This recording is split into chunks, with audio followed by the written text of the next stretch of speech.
So one of the kind of enduring themes that's come through already in the discussion that we've been having with our circle as part of the council is now going to be looked at by our next speaker, and so it's a real pleasure for me to introduce Leslie Evans, Permanent Secretary. She was appointed Permanent Secretary of the Scottish Government in July 2015, and in this role Leslie is the Principal Policy Advisor to the First Minister and Secretary of the Scottish Cabinet. She is also Principal Accounting Officer for the Scottish Government, with personal responsibility for the property and regularity of government finance and for economic, efficient and effective use of all related resources. And she's a senior, obviously the senior civil servant in Scotland, leading over 5,000 civil servants, supporting the development and implementation and communication of government policies in accordance with the Civil Service Code. Now, Leslie's worked in local government across the UK also, but even better, she studied music at the University of Liverpool. So culture and policy making, who better to set out for us the role that public services can play in tackling attitudes and culture change. So please join me in welcoming Leslie. It's actually a much more interesting job than that makes it sound like, let me tell you. What a great video, a really stark reminder of how women are experiencing still racist, sexist and Islamophobic behaviours even in 2018. So quite right that I should be focusing my remarks this morning on gender equality and the role of public bodies, employers and leaders in achieving it. Along the way, I want to draw a bit on my own experience in the public sector in England and in Scotland over the past 38 years, and some of my own personal experience as well, and ambitions for gender equality in the workplace. So I don't need to remind many of you, and certainly not your illustrious chair, that 2018 is the year of young people. There's so much to be celebrated about our young people in Scotland and beyond, but particularly the attitude of many of them towards equality and gender. And I'm reminded of a speech I heard in the USA a few years back by the head of IBM, as was then. His point was that his parents' generation would always keep and carefully read any instructional manual for a new piece of electronic household equipment. His own generation sort of flicked through it a bit and then just got on with trying to make it work through a kind of cause and error and trial and error approach. But his own children were of a generation, and many of the young people I meet today are, where they just ask, why would you need an instruction manual? And actually that's the same attitude that I'm experiencing regularly with many of the young people I know in a meeting during this year of young people. Why would you consider gender, sexuality, ethnicity or disability any kind of barrier? But, not least as hopscotch and other stories show, we know from our own experience that this attitude is by no means uniform. And the Women's History Month strapline, which was on earlier this year, still feels relevant to me. Nevertheless, she persisted. 2018 is also a chance to mark the centenary of the Representation of the People Act 1918, which gave some women the right to vote and then opened the door to full women's suffrage in 1928. And it followed an unrelenting campaign over years with much pain and personal sacrifice for many of its supporters. Their actions still resonate. My own grandmother witnessed the death of suffragette Emily Davidson at Epsom Racecourse in 1913. It's one of the very earliest stories she told me. And my own office in St Andrew's House in Edinburgh is on the site of a prison which was used to imprison suffragettes. One of the cells is still there. So despite the efforts of those who campaigned for suffrage, the recent #MeToo campaign shows that we're still a long way off from equality. Women have been sharing their personal stories about sexual harassment, and the scale is quite frankly staggering. Twitter reported that the #MeToo hashtag was shared nearly 1 million times in 48 hours. And on Facebook, the comments and reactions totaled more than 12 million in 24 hours. Our social age connects and reaches people at a scale and pace unimaginable to the suffragettes and suffragists of the last century. But will #MeToo achieve its potential? And what are the roles of institutional leadership, not least in our public sector? How do we engage meaningfully with these vast social movements, rapidly mobilised with the help of powerful digital networks? Our own leadership challenges are certainly not what they were in 1918. And in this highly connected social age, institutional status is no longer a given as a basis for authority. Earlier this year, the Scottish Government invited Julian Stott, who is a leadership expert, to join the senior leadership of the public and third sector here in Scotland, and to share his research and perspectives on social leadership. He summarises social leadership as founded more on what you curate and share, how you build your reputation, rather than simple positional authority. It's a model of leadership that is more fluid and relevant than those based on any kind of longevity, situation, or indeed hierarchy. Under a social model, sharing and narrating trump command and control. It's a collaborative venture with communities at its heart, and leaders of this kind host rather than lead change. So this is a challenge to many of us, especially those of us who are operating in historic and powerful government institutions and trying to deliver and design joined-up, tailored and responsive public services. But you will be grappling with this too. It's not enough simply to be the First Minister's advisory group. You need to become magnetic. You need to be sharing your thinking far and wide and building an irresistible proposition. In other words, you need to be hosting change and curating ideas. For the past 10 years, the Scottish Government has maintained a forensic focus on long-term joined-up outcomes for Scotland, and our National Performance Framework is now enshrined in law. Quite simply, it's the way we do government in Scotland, no matter what political party is in power. And at its heart is a commitment to reducing inequalities, rooted in the belief that Scotland will become a more productive and more prosperous country if we become a fairer society. There is a growing body of evidence supported by recent work from the World Bank and the IMF and OECD that delivering sustainable growth and addressing long-standing inequalities are reinforcing, not competing objectives, and that inclusive growth can lead to real improvements in the outcomes experienced by those individuals, those families, and indeed those communities with the greatest needs. Sustainable and inclusive economic growth and well-being are at the very core of the framework to which every civil servant in the Scottish Government and every public servant in Scotland contributes. It's our golden thread. In order to fulfil this ambitious and inclusive agenda, the Scottish Government is striving to be a government that truly reflects the people and communities it serves. So not just in its work and that of public bodies generally in Scotland, but its own practice.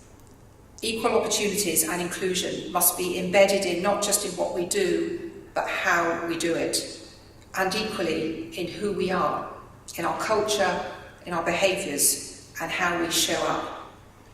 And that requires, and still requires, tough and pretty relentless attention, day and daily. But there is some progress. For the first time, more women than men have been appointed by ministers to the boards of regulated public bodies in Scotland, and the proportion of female applicants and appointments continues to increase. I'm delighted that there are more female senior civil servants in the core Scottish Government since I came into post. At 43%, there's more to do, but is now higher than the UK civil service as a whole. And our recruitment processes and talent development programmes have diversity at their heart. And they are working. So 65% of our modern apprentices in the Scottish Government are female. And 50% of those on our graduate development programme are also female. But there is so much more to be done. We know from our own People Survey that women have very different experiences than men in relation to inclusion and fair treatment. Women are significantly less positive in the Scottish Government about their ability to challenge inappropriate behaviour in the workplace than are the men. And even more so, if you happen to be a woman with a disability or a woman from the black and ethnic minority community. So those numbers go up in those circumstances.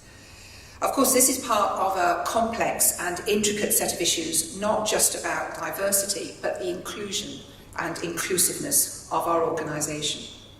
To me, it's best summed up in the quote that I regularly pinch from Jackie Gavin, who is a transgender champion in the UK civil service. And she says, diversity is being invited to the party. Inclusion is being asked to dance. Legislation, regulation, targets, policy, all helps, but collaborative and dispersed leadership and reshaping the culture and actually sheer dogged tenacity are equally, if not more important in addressing gender equality. I will soon have been a permanent secretary for 3 years out of my 5-year term next month, and I'm determined to lead the organisation more diverse in thought and in culture, and more capable of change, flex and improvement in readiness for all the uncertainty and opportunities that lie ahead. But that means being open to challenge, hearing all the voices, and we shall be remembering Grenfell and the Grenfell tragedy later on today, so this feels particularly poignant. So hearing all the voices and coming to the particularly tough conclusion for the civil service, I think, that we do not and cannot have all the answers, certainly not on our own. We must also lift as we climb. Women, but also young people, people with disabilities, and people from the black and minority ethnic community, and our LGBTI colleagues. Where we have them, our succession pipelines are still so fragile. To quote the suffragette motto, we need deeds, not words. So I have introduced a mentoring scheme, a mutual mentoring scheme between black and minority ethnic civil servants and my most senior civil servant colleagues. I've been mentoring young people with troubled backgrounds from the Prince's Trust now for about 7 years. And this year I'm being shadowed by 4 young women, all of whom come from a looked after background. It was a joy to attend the International Women's Day event hosted by a young female modern apprentice in the Scottish Government not long ago, and to hear successful women in my organisation describe their journey into leadership roles, passing on tips and advice to others. But around the same time, I was hearing about a young woman who did not tell her colleagues about her pregnancy because she was worried they would treat her and her career plans differently. And a Muslim woman who was resigning herself to a curtailed career because her family did not want her to move to Edinburgh to work, and our location-neutral policy didn't feel very real to her. Such stories, and importantly, us being around, available and open to hearing them, and the recent scandals of sexual harassment and exploitation of women are stark reminders of what women are still experiencing, still perceiving and still enduring. And let's remember, especially those of us in the public sector, where we can and should be models of good practice. What we permit, we promote. I am of an age when my experiences early on in my career, I think, are positively hair-curling to the younger generation. So there is the time when I screwed up the courage to go for a senior job, and I was absolutely delighted to secure an interview. The interview panel was thrown into confusion when I walked in through the door because my parents, for some reason, gave me the male spelling of Leslie. And as they were told me, they were very much expecting a man. The interview lasted a bit less than 5 minutes, and I didn't get the job. And what about the interview when I was asked by the whole council of a local authority? And I have to say it was in Scotland, but I won't say which one. They asked me what my husband thought about me applying for the post. I didn't get that one either. And I can quote another's experience, like the woman who was asked if she thought it was really appropriate to wear a pair of trousers to an interview. I have to admire her razor-sharp retort was that she would wear a skirt if they invited her to the second interview. But they didn't. These experiences, and there are plenty of others, made me determined not to allow myself or my aspiration to be defined or constrained by others, and to do everything I can as a leader to make the work environment a more level playing field. There are, of course, fewer incidents of this blatant kind of sexism around, but traces are still there. They still remain in references, in assumptions, in body language, and in what I still experience occasionally, a slight but nevertheless discernible tang of pure condescension. When I introduce myself, I normally say I'm from the Scottish Government, and there's often a kind of glazing over or a turning away. Now, in some cases, that's quite legitimate, of course. But when they realise I'm perm sec, it all changes. Suddenly, surprisingly, I am of interest. I may wield some power. Let me give notice now. I'm calling out this kind of below the waterline behaviour, and you should too. We all need to call out these kinds of outdated practices and assumptions, especially those unwritten rules, patterns, behaviours, where decisions get taken, which can shape and influence our culture, and in turn erode women's confidence and capacity to contribute. I want us not just to call these out, but be clear about the standards we set and the expectations we hold. And this means meaningful and regular performance management in our public sector organisations, real 360-degree feedback, not just from your pals, but from stakeholders and partners, and ambitious recruitment, talent spotting, development and sponsorship schemes. I find, my team knows this, the question, really? Comes in quite handy here. As in, are you really telling me you couldn't achieve a balanced interview panel, stroke a diverse shortlist, stroke a working group which reflects Scotland's real communities? I don't think so. And this isn't highly technical stuff. We don't need another equality policy to do what's right. We do, however, need tenacity, self-awareness, and sometimes some humility, particularly in the public sector. I'm very fortunate to have had strong female role models all my life. I bet you couldn't tell that. My grandmother, the one who was at the Epsom racecourse, had a very abusive husband and left him, but having done so, ended up in the workhouse because she couldn't work full-time and look after 2 children under 5. She also ended up losing an arm and an eye to a doodlebug bomb in World War II in London, but that's another story. And my mother, who spent time with her sister in that workhouse orphanage and left school at 14, despite winning a scholarship to the grammar school, she couldn't afford to stay. But she went on to graduate from university whilst working full-time in her 50s and became a head teacher. And actually, I was also part of, and I will admit this, and influenced by the very strong and defiant young women of the 70s punk music era. You'll be glad to know all pictures have been destroyed to protect the innocent. But these are women who went out of their way to defy any attempt to be defined by others.